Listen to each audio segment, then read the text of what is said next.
We're cooking up some machitos, but I think it looks more like a Mexican beef Wellington. What do y'all think? Today, we're cooking machitos. Machitos are a Mexican delicacy, particularly in northern Mexico. This is a very common dish that comes from the ranching culture in northern Mexico, and in South Texas, I grew up eating it quite often as well. Well, they're usually made up of goat and lamb intestines, sometimes the two together, sometimes one or the other. It can have liver, it can have sweetbreads. Basically, it's the internal organs all cleaned up and put together, then wrapped with the tripa, which is the intestine, and makes a nice little hoagie looking roll. This is an old school food that comes from the context of not ever wasting anything out on the ranch. So in this video, I'm gonna walk you through the prep process and the cooking of the machitos. Now, I bought these already all put together. I did not build these from scratch. So depending on the meat market, you may be able to buy them just the way I did, already put together. Now specifically, you're pretty much always gonna see these alongside anytime somebody's having a cabrito cookout. You'll see the cabritos all mounted up on the spit, but the machitos are gonna be on a grill closer to the fire. Now we used to go eat cabrito in South Texas and very often in Reynosa, Mexico, and we would always try to order some machito too, but it goes pretty quick because it is super delicious and it is a delicacy that a lot of cabrito lovers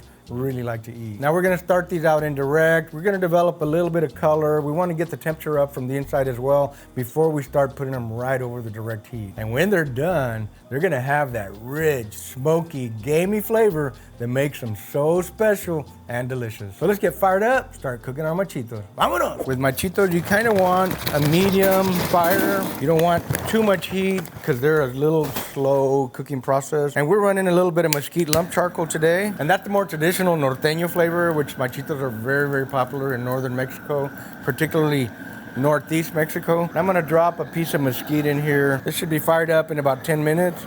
We'll be cooking in no time. And our fire is starting to settle down. It's starting to look really nice. The log is burning.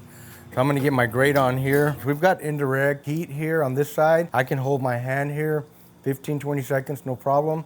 And that's basically what I want, just a nice medium heat. All right, these are Tex-Mex machitos. We have two of them here. Let's see what the ingredients say. It says goat and lamb, byproducts, liver, heart, intestine, and omental fat. I'm assuming that's offal fat. I have some very fond memories of cooking machitos with my cousin Juan Segovia in Pecos in West Texas.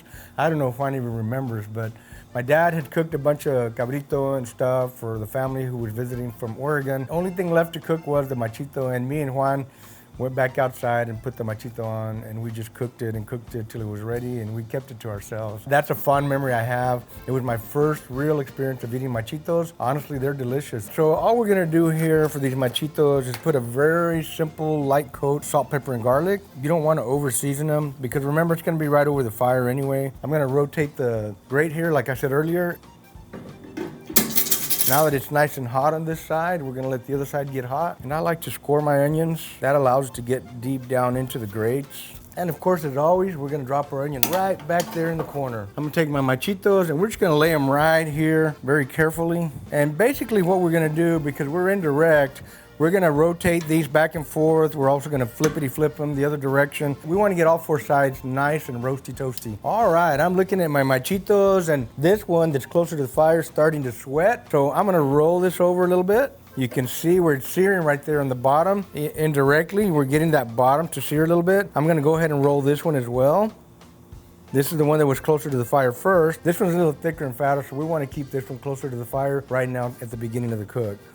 That's looking good. This is gonna be at least about a 1 hour cook, more or less. Again, you wanna bring it up nice and slow before you add that little sear on there. Now you can see here, it's starting to sweat right there. That means the heat is coming through all the way through the machito. It's dripping on the bottom side. So we may need to go ahead and roll it one more time right now. So what I'm gonna do is I'm gonna rotate this again. You can see it's starting to cook a little bit down here, but it's not cooking too fast. So we wanna stand this up like that. Remember, we wanna get all four sides on here. Now we're gonna get slowly getting closer to the fire because our temperature's starting to come up. It's sweating.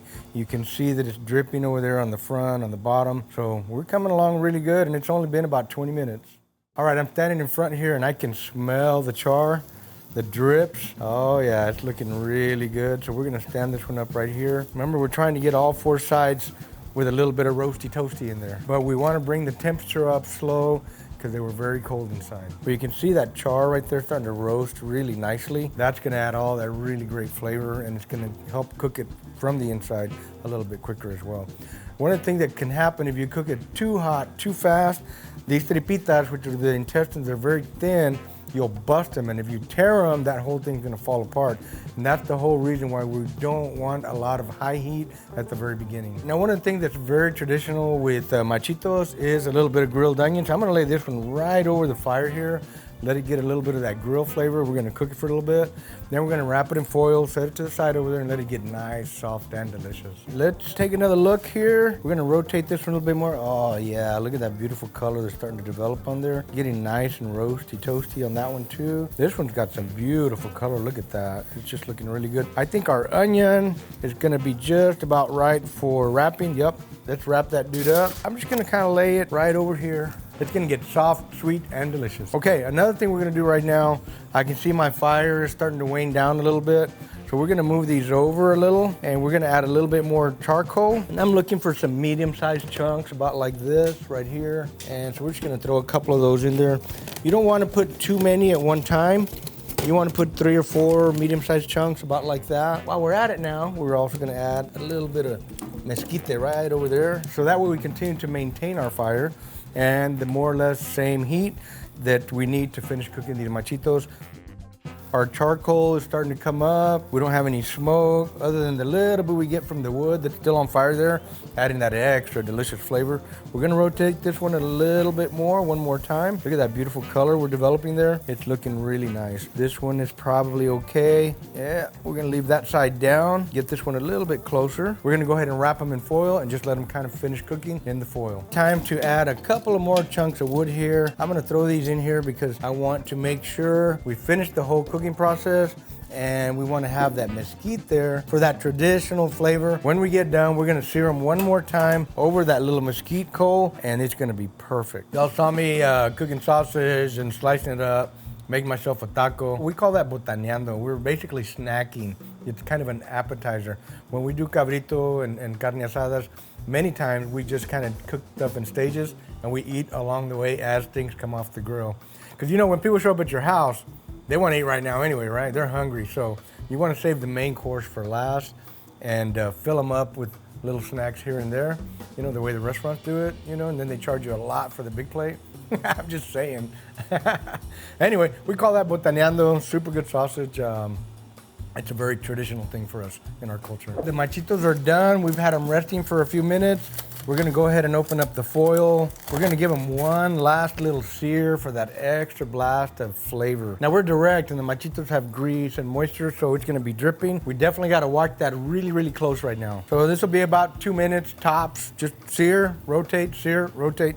Sear, rotate. And it's not a super hot sear still. We've just got about a medium fire going. It's just actually perfect for what we're doing right now. Open fire cooking, outdoor cooking is all about feel and watching what you're doing and paying attention to your meat and your fire.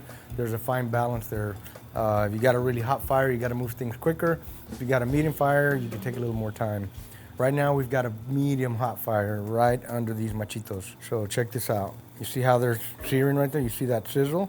That's beautiful, man. Just gorgeous. Our machitos are done, and we are ready to get them onto the foil here. We're gonna let them rest there in their own juices for about 5 minutes. And then we're gonna dig on in. Let's slice up this machito and take a taste test. Look at that, just beautiful. Cooked up to perfection. That's what I'm talking about right there. All right, we're gonna medallion this one up too. This is a very popular way to eat machitos. The aroma is so good. It smells great, man. I can't wait to take a bite. Over an open fire is the traditional way to make machitos. It just adds a really great flavor. That's just the customary way to do it. Let's get a plate here. We're gonna put them right up here on top of the plate. Look at all that, man. That just looks so good. And let's get some guacamole on our plate here. That's one of the traditional ways to eat machito, with a little bit of green gold, el guacamole. Let's see how we did. That looks good to me. Oh man, whole different flavor from any other things that you cook on the grill.